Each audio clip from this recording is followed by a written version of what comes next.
Welcome back to the deep dive. Today, we are analyzing a moment in Alagasia that, it just perfectly captures the brutal reality of war, you know? Oh, absolutely. It's that whiplash, the highest point of victory crashing immediately into just the deepest abyss of loss. Exactly. The Varden had just achieved what seemed impossible. They drove this immense Urgal army from Farthendur. They should have been celebrating. Should have been.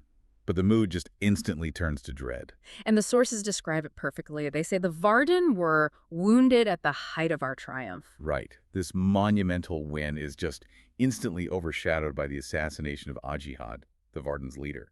He gets taken out by this small, organized group of Urgals who somehow managed to get into the caverns during all the chaos. And it wasn't just a tragedy, it was a devastating, terrifying mystery that fundamentally reshaped the entire war. Yeah, and Arya, she's the first one to find the scene. She moves with this speed Eragon can barely even comprehend.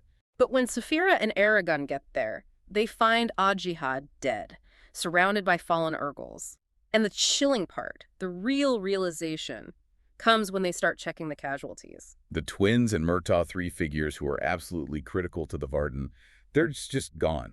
They're not among the dead. They've vanished. Saphira really captures the mood, doesn't she? She says, this should not have happened. It is an evil doing, and all the worse for coming when we should be safe and victorious. That quote is the linchpin for this entire deep dive. It is, because their disappearance confirms this was calculated treason, not just some random ambush. You've got two highly trusted magicians and a very complex, very dangerous captive who are now gone. And suddenly the enemy knows exactly where the Varden lives and what all their vulnerabilities are. It sets the stage for everything that follows. And that act of treason, it really forces us into our mission for today. We're going to be tracing the explosive parallel evolution of two essential players here. You have Eragon, the newly forged rider, who now has to embrace this intense, accelerated training in this ancient world. And then you have Roran, a simple farmer who is just brutally cast into this chilling leadership role. So we're going to extract the political necessities of the war, the deep philosophy of magic that Eragon has to master. And the intense personal transformations that both of these cousins have to go through to prepare Alagasia for the growing shadow of Galbatorix. It's a dive into two completely different paths to leadership, and both of them are just paved with suffering. So Ajihad's death, it creates this immediate, existential power vacuum. The huge one. And it's actually Saphira who, she's the one who really spells out the risk most clearly. Right. She warns Eragon that they have to pick a new leader, within hours? Yeah, because the Varden's political stability is it's teetering on a knife's edge. The Council of Elders, they totally understand that any delay means fracture. So they act with, astonishing speed. They select Ajihad's daughter, Naswada. And she steps into this role not as a grieving child, but as an immediate, focused political operator. Yeah. Her mandate is absolute, and she wastes no time at all. She just lays it out. The empire will be brought down, Galbatorix will be dethroned, and the rightful government will be raised. There is zero room for sentimentality in her new administration. And that lack of sentimentality gets tested immediately, right? With Eragon's position. Because he'd been given these prior secret instructions by Ajihad. Instructions that a lot of people could interpret as, maybe implying succession or some kind of shared leadership role for the rider. But Naswada tells Eragon, in no uncertain terms, to keep those instructions buried.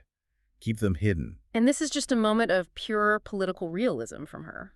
It is. She knows that while Eragon is the key to victory, allowing him to mention those instructions would instantly, quote, undermine my authority and destabilize the Varden. People might get the wrong idea. They might think Ajihad wanted this young, untested rider to be in charge. And she cannot risk a civil war or any political infighting, not right after her father's death and the disappearance of key figures.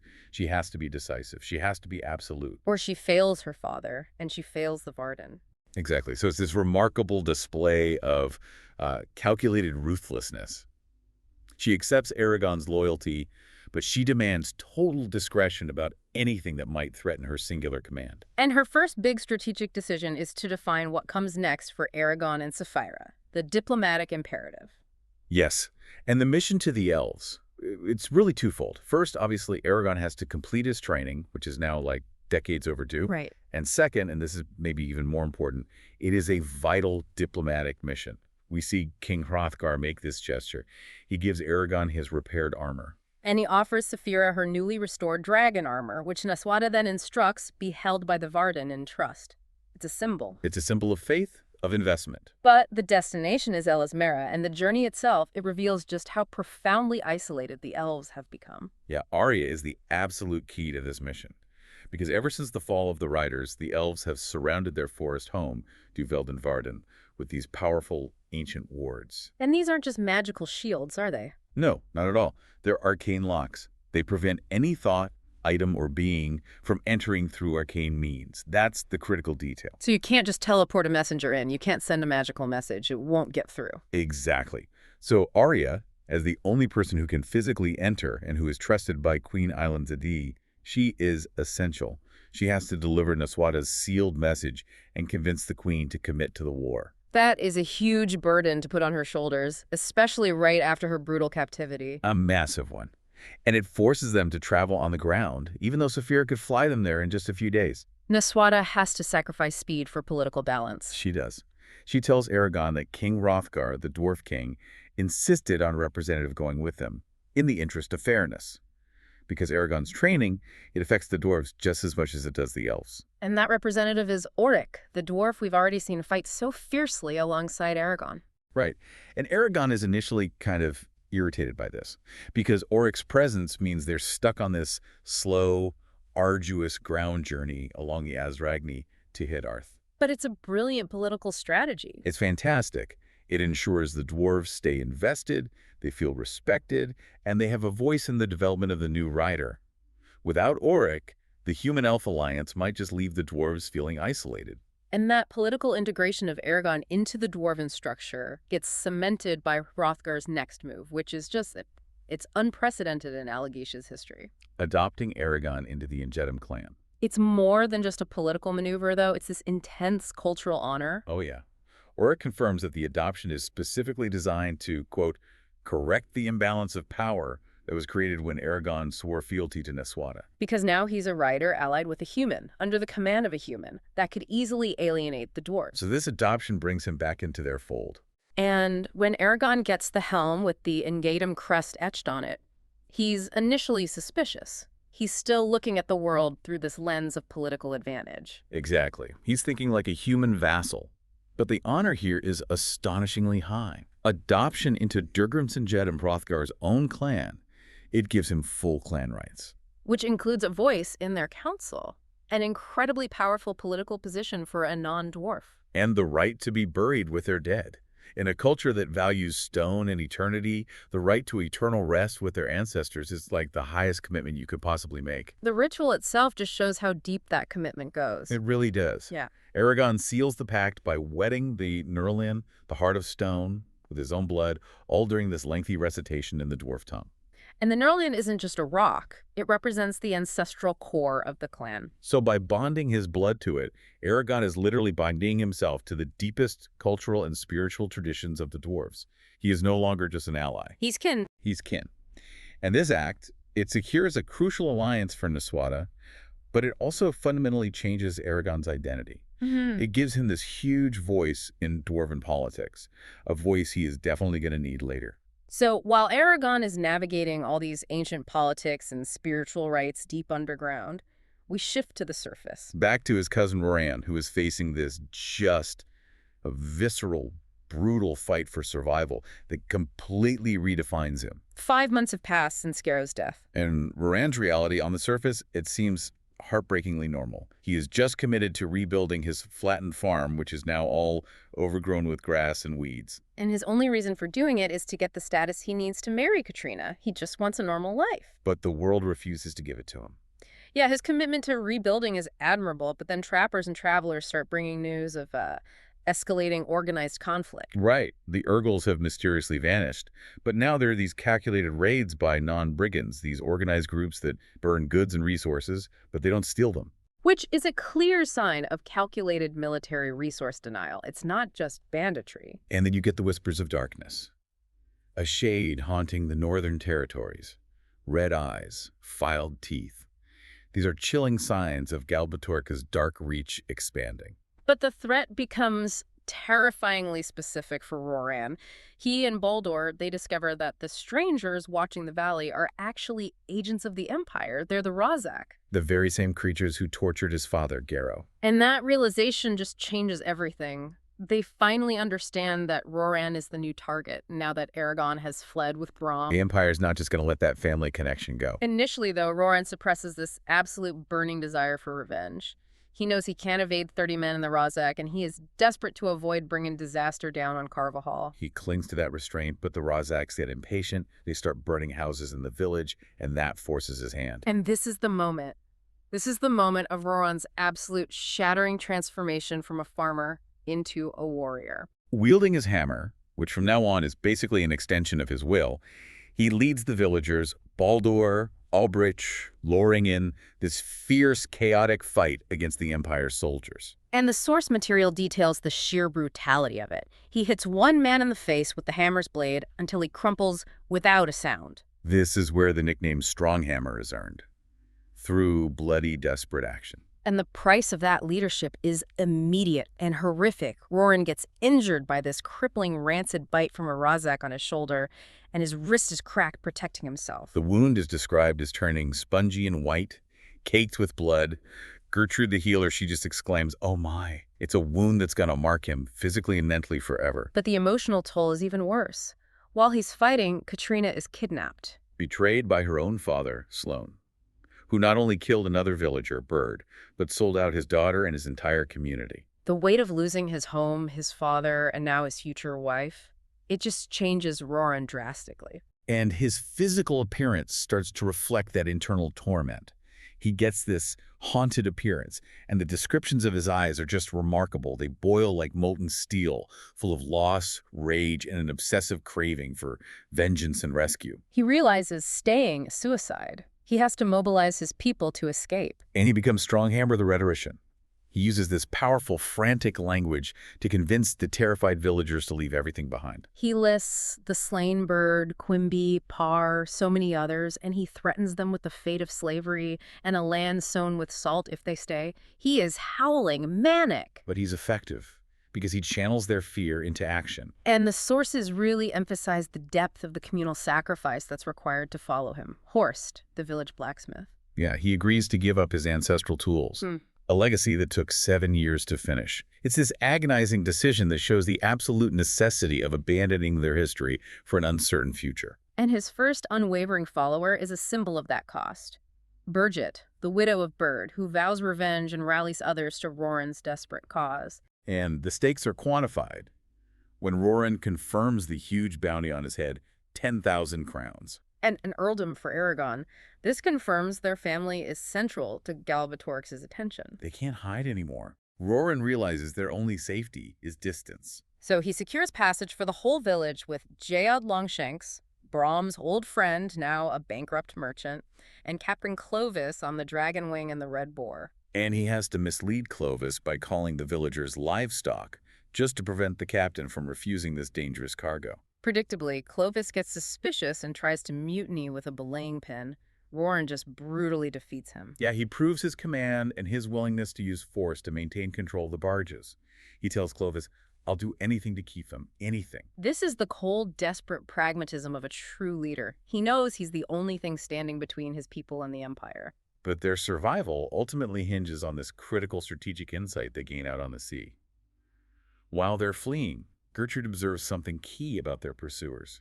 The Razak. They are visibly afraid of the ocean. They only fly a yard over the water. That is a phenomenal piece of intelligence. Yeah. It means the deep sea is their safe harbor. And the villagers use this knowledge to survive a violent storm, the eye at sea. They sail right into the most dangerous weather, knowing the Razak won't follow them far out. It's pure, desperate ingenuity born from observation. They're relying entirely on their nautical advantage against the Empire's flying agents. So we shift now back to Eragon, who is moving in the complete opposite direction. He's trading the immediate survival struggles of mankind for the deep history and ancient philosophy of Alagesia's oldest races. And his first stop is Tarnag, this sprawling dwarf city carved right into the Bearers Mountains. The sources paint this beautiful and massive picture of Tarnag. It's an architectural marvel. Tiers of these interlocking squat buildings, and they all culminate in Selbadale, the great temple, which is said to glisten like polished moonstone. The buildings themselves are made of this colorful glazed stone, adorned with these strong, bold carvings, usually of animals, reflecting their deep connection to the earth. And while he's there, Eragon isn't just sightseeing, he's learning the foundations of dwarf identity. Yeah, Ganol, the clan chief of Quan, he teaches him about their mythology, detailing their chief god, Guntera, a warrior and a scholar who molded the land from the bones of a giant. And they're also the inseparable brothers, Or, who is air, and Morgothol, who is fire. What's so fascinating here is the physical manifestation of their faith. The detail that just astonished Eragon most was Ganol's association of Guntera with the earth. Specifically, the concept that rocks and pebbles grow. They grow, they need water and salt, just like plants. And this leads to this profound, delayed realization for Eragon about his own childhood. He finally understands why rocks kept appearing in the fields of Palancar Valley every single spring, even after they'd meticulously combed the soil clean. He realizes they grew. It's this moment where ancient myth intersects with hard reality, and it completely redefines his understanding of his world. This visit, though, it's deeply political. Eragon is honored by clan chief Ondin with Nagra, this giant boar dish served only to those with great valor. Which is a clear signal of Undin support against another clan, Durgrim's Nagra. This confirms that Dwarven society, despite its appearance of ancient unity, is just seething with internal political and religious divisions. And this is the critical moment of the schism. Eragon gets confronted by a veiled dwarf who screams a curse at him, calling him Nurla Kana Karanu Durgrims Injadum, denouncing him for joining the Injadum clan. Wait, so why is the Injadum clan so controversial? The adoption was supposed to solidify the alliance. It did, but it also inflamed these pre-existing rivalries. The Injadum are often seen as too close to the surface world, too pragmatic. Oh, okay. Other clans, especially Durgrim's Nagra, they're more isolationist, more religiously traditional. So by accepting the adoption, Eragon didn't just gain allies. He inherited enemies. Exactly. And this illustrates why Oric's presence is politically mandated.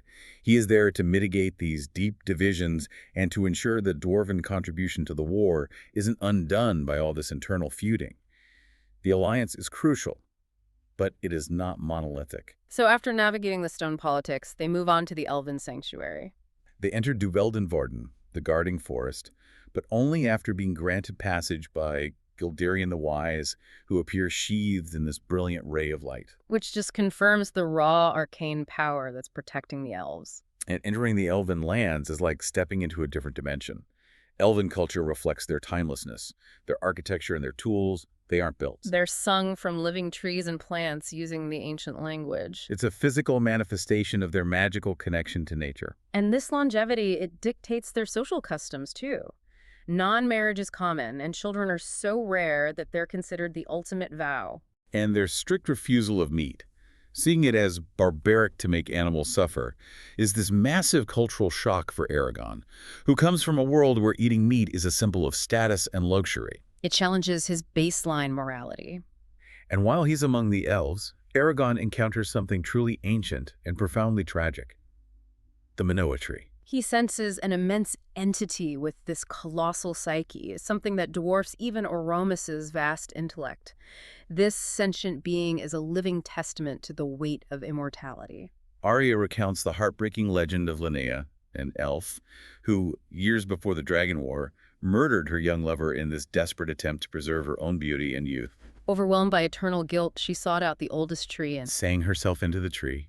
She abandoned all allegiance to her race to become the sentient Minoa tree. It is a terrifying story. It shows you the psychological pressure of a life without end and how elves cope with profound, indelible guilt. Her consciousness is now the forest. And this cultural immersion culminates so dramatically during the Agaidi Blodrin, the Blood Oath celebration. This is described as using the ancient language to weave spells of passion and longing, making it intensely perilous for mortals. Eragon has to magically empty his ears just to avoid the overwhelming sensory input. This isn't just a festival. It's a profound magical event rooted in the very fabric of existence, and the magic affects the dragons most deeply. Saphira is intensely impacted. She feels her blood literally burn, and she realizes she finally understands Eragon's messy, complicated feelings for Arya. Yeah, she says, "My blood burns like never before. It burns as yours burns when you think of Arya. I understand." It's her emotional awakening. And the culmination of all this intense collective magic is Eragon's massive, literal physical transformation. The collective power of the dragons works this profound change on him. It gives him the physical abilities of an elf, their unnerving speed and agility. But the most important part, It fully heals that severe, chronic back injury he got from Durza in the first book. he is physically remade. He is no longer human. He is a hybrid being. And this event, it accelerates his readiness for war by years, but it also further isolates him culturally. He now moves, thinks, and feels differently than the human Varden he has sworn to serve. Aragon's physical change, it just primes him for the intense mental and philosophical training under Oromis, his master, and the Golden Dragon Glader. And the training is this rapid crash course in decades of knowledge, all necessitated by the impending war. And right away, we learn the painful truth of why Oromis and Glader remained hidden for so long. Oromis reveals he is also maimed. When he was captured by the Forsworn, the traitorous riders, they broke something fundamental within him. Yeah, it left him unable to control magic beyond the smallest of spells. He cannot fight. This made him a liability in battle, forcing him and Glader into hiding. Because they couldn't risk dying before a new dragon egg hatched, if they died. There would have been no one to pass on our secrets. And that infirmity, ironically, makes him a uniquely qualified master. He has to teach Eragon mental strength, since he can't teach him raw power. And Glader, the ancient gold dragon, is equally pragmatic. He notes that previous writers were coddled, suggesting that Saphira's survival in the wild has given her this superior, rugged skill. So the focus has to be on mental and philosophical mastery, not just spell memorization. And the first philosophical shock is Oromis, uncovering the single greatest error Eragon has ever made. Oh, this is a big one. The blessing he gave to the orphan Elva in Farthendur. Let's really unpack this, because this is a core insight into the ancient language. Oromis reveals Eragon used the word scholar Which is the noun form. It means a shield. instead of scholaro, which is the past tense verb form, meaning shielded, or to have protected. And that tiny linguistic slip has catastrophic, immutable consequences. Because the ancient language isn't just vocabulary, it's the physical law of the universe, rooted in truth. By using the noun scholar, Eragon didn't cast a temporary protective spell. He fundamentally changed Elva's being into a perpetual shield. Oromis states it plainly. It was no blessing but a curse, condemning Elva to be a shield from misfortune, absorbing the misery and suffering of others. This is such a heavy lesson in responsibility. It is. The power of the ancient language is so immutable that the curse can't be fully removed. It can only be altered to allow Elva to choose when she feels the suffering of others. And by the harsh, unrelenting law of the writers, the child is now Eragon's shame and his lifelong responsibility.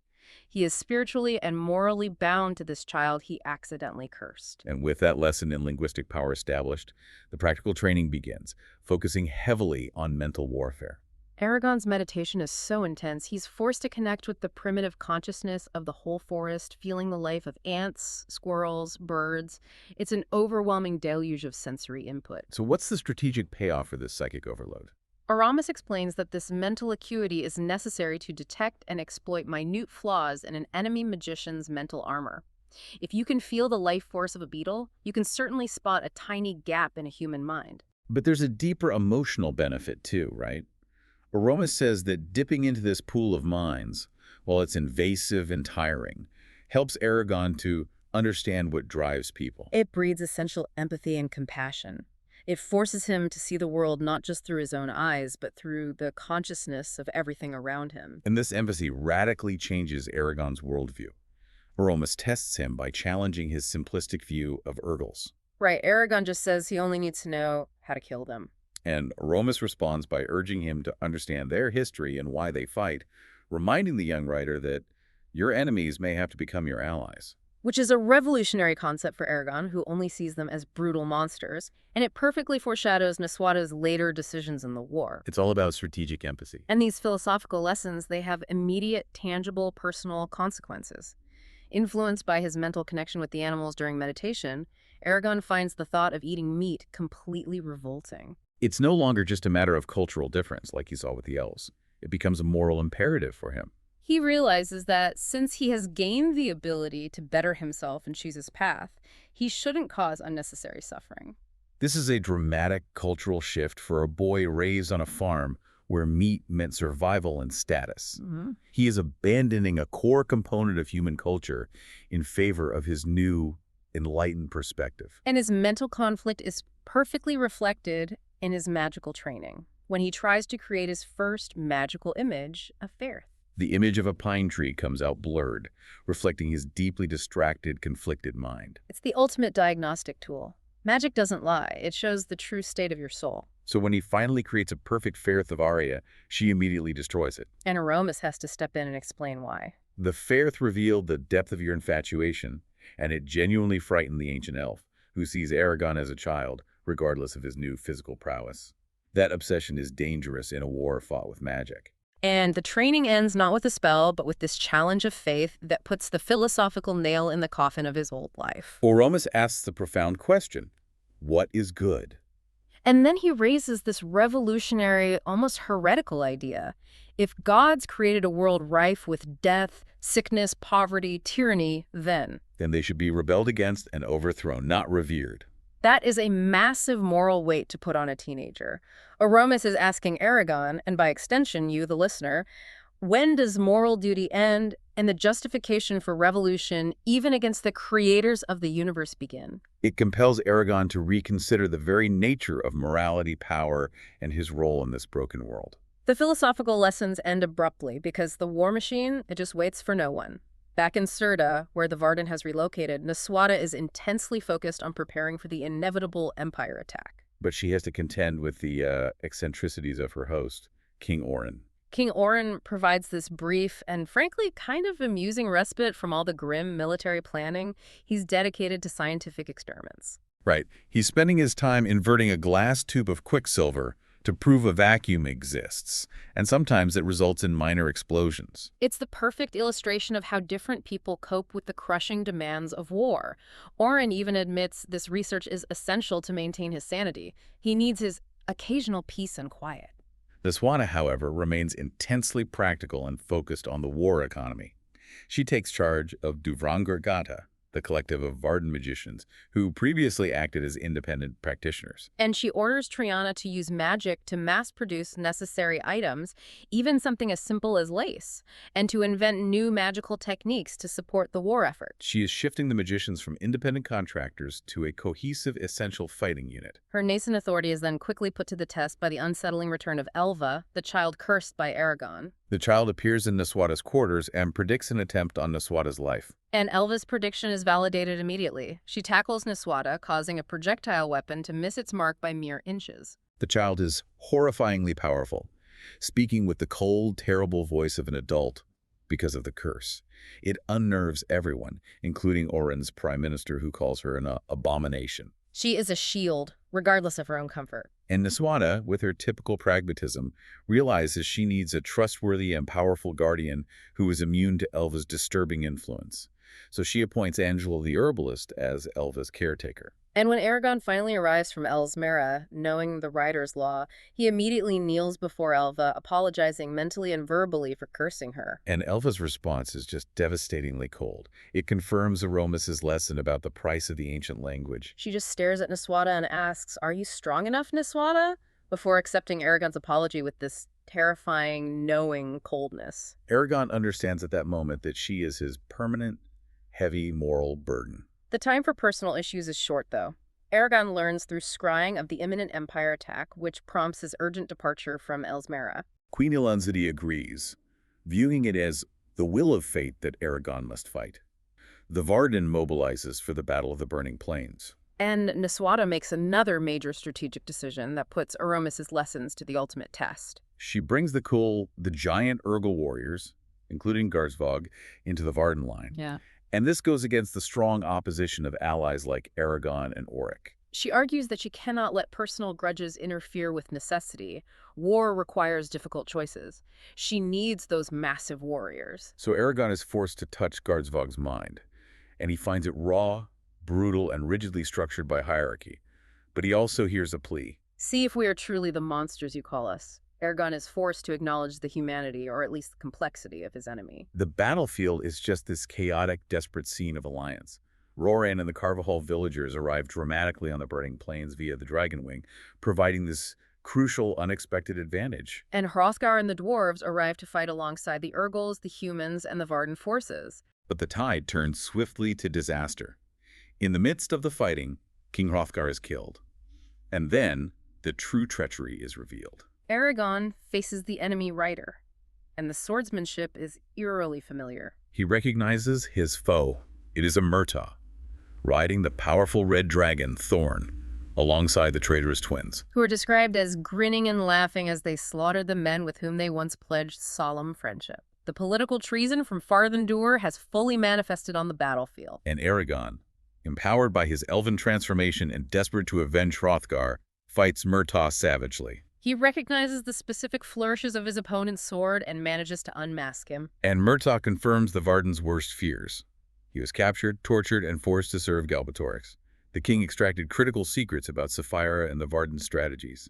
Murtaugh is not a willing traitor, he's a broken pawn. But the worst revelation is Galbatorix's true, terrifying goal. This is the moment that completely flips the war's objective. Galbatorix does not want to destroy the dragons. He wants Sapphira because she is the only known female dragon. This is the ultimate act of strategic control. Galbatorix intends to use Sapphira to breed a new race of riders under his sole control, using the male dragon in his final egg. The war is no longer about military superiority. It is about monopolizing the future of the dragon lineage. It's the ultimate act of eugenics and control.